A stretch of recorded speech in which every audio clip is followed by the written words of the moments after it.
تقریر سننے کے بعد میں اکابرین سلطنت ایک وسیع کمرے میں خلیفہ کے مسند کے سامنے کرسیوں پر رونق افروز تھے،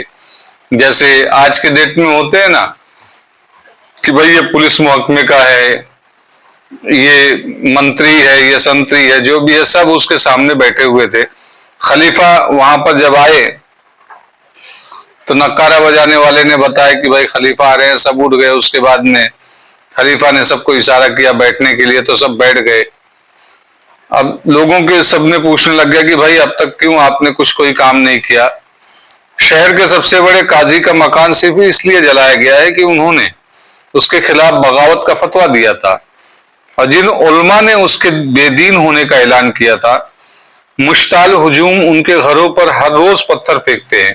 شہر کی مسجد پر گمراہ قسم کے نوجوان قابض ہو رہے ہیں۔ سرکار کے ایک ایک عہدیدار کو کوسا جا رہا ہے، ان کو طعنے دیا جا رہا ہے۔ کوتوال نے بتایا کہ عبدالعزیز اور عبدالملک کی کوششوں سے فوج کے کئی سپاہی اور افسر اس کے ساتھی ہیں باغیانہ سرگرمیوں کی حوصلہ افزائی کر رہے ہیں۔ خلیفہ نے تمام واقعات سننے کے بعد بے قراری سے پہلو بدلتے ہوئے کہا، باغیوں کی سرگرمیوں کے متعلق ہم بہت کچھ سن چکے ہیں، ہم یہ پوچھتے ہیں کہ تم لوگوں نے اب تک کیا کیا ہے، کتنے آدمی گرفتار کیے؟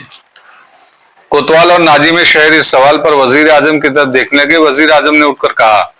امیر المومنین کی اجازت سے میں اس سوال کا جواب دینا چاہتا ہوں۔ خلیفہ نے اس بات میں سر ہلا دیا اور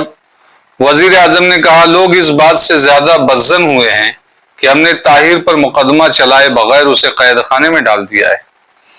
اس نے اپنی تقریروں میں حکومت پر سخت الزامات لگائے تھے، اگر اسے عدالت میں لایا جائے تو مجھے یقین ہے کہ وہ کسی الزام کا ثبوت نہیں دے سکے گا، اور رائے عامہ جو آج ہمارے خلاف ہے کل اس سے کہیں نہ کہیں زیادہ اس کے خلاف ہو جائے گی۔ ہم اگر آج اندھا دھند گرفتاریاں شروع کر دیں تو بغداد کے قید خانے بھر جائیں گے، لیکن باغیوں کی تعداد میں کمی نہیں ہوگی۔ اس کے علاوہ ترکستان کے مفتوحہ علاقوں پر تاتاریوں کے جو مظالم منگولوں کی داستانیں کسی سے پوشیدہ نہیں ہیں، چھپا نہیں ہے۔ جب اسلامی ممالک کے باشندوں کو پتہ چلے گا کہ بغداد کی عوام حکومت کو منگولوں تاتاریوں کے ساتھ ساز باز کرنے کا مجرم جانتی ہے، مانتی ہے، اور حکومت خود ہی عدالت میں اپنے نیک نیتی کا ثبوت دینے کی بجائے لوگوں پر سختی کر رہی ہے تو ان کی آواز دبانا چاہتی ہے، تو وہ یہ سوچنے میں حق بجانب ہوں گے کہ حکومت واقعی مجرم ہے۔ طاہر نے ممبر پر کھڑے ہو کر یہ اعلان کیا تھا کہ اس کے ساتھ جو نوکر یہاں سے روانہ ہوئے تھے ان کے منڈے ہوئے سروں پر سابق وزیر خارجہ اور حضرت امیر المومنین متظلل اعلیٰ کے دستخطوں سے ایسی تحریر لکھی ہوئی تھی جس میں تاتاریوں کو خارجم پر حملہ کرنے کی ترغیب دی گئی تھی، لیکن ہم آسانی سے ثابت کر سکتے ہیں کہ یہ ایک افسانہ ہے۔ وحید الدین اپنی پہلی سازش کے انکشاف کے بعد اچانک غائب ہو گیا تھا اور آج تک اس کا پتہ نہیں، اور طاہر یہاں سے وحید الدین کے غائب ہو جانے سے 1 یا 1.5 مہینے بعد قراقرم کی طرف روانہ ہوا تھا، اس لیے وہ یہ ثابت نہیں کر سکتا کہ اس کے ساتھی وحید الدین سے کوئی تحریری یا ہدایت لے کر گئے تھے، پیغام لے کر کے گئے تھے۔ اس کے علاوہ اس کے بیان کے مطابق وہ 3 آدمی مارے جا چکے ہیں اور ان کے سر خواجم شاہ کے پاس بھیجے گئے تھے،